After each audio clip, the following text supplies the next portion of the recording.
जूटू बरवालो हरे अरे काना के लहरवा ए राम जहरवा पियले ए राम जहरवा पियले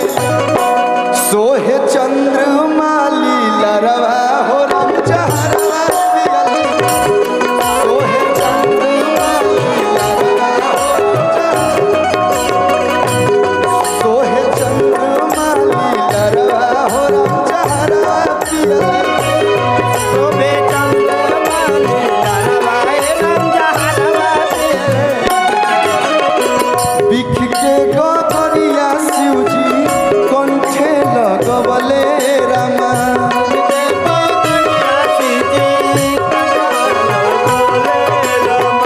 संकट में डाली पूरा दुनिया बचवले रामा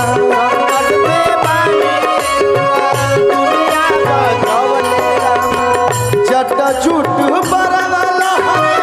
काना के लहरवा ए राम जहरवा पियले जटा झूठ बरवाला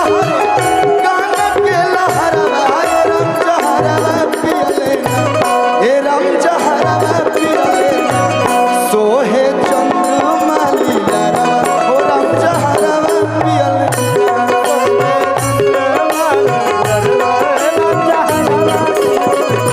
ओ सोहे चंद्रमाली लरवा हो राम जहरवा पियले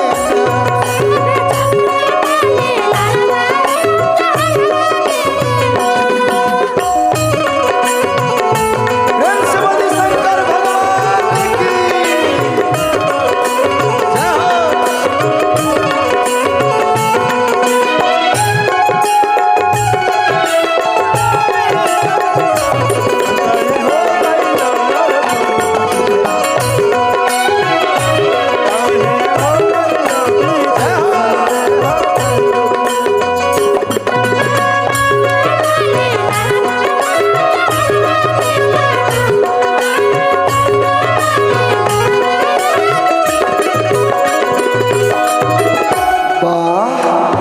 कहाँ रोला हो तू तो खेसारियो लाल के फेल कर देला देखी बाबा के भक्ति हम बारिश आओ चाहे तूफान आओ बाबा के भजन तो होकबे करी बाबा के भजन ना होई बाबा के भजन बजा के सब हमार भाई ओकरा पर डांसो करी सका भैया देखी भोले बाबा इतना दानी हमें कहाला दानी के दानी महादानी देव के देव महादेव वहाँ के बड़ा जल्दी खुश हो जाए ना भक्त लोग पर तनी मनी दिल से मनाई तो खुश हो जाए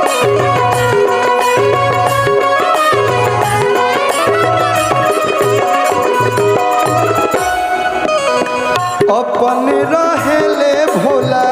टूटही पलनिया हो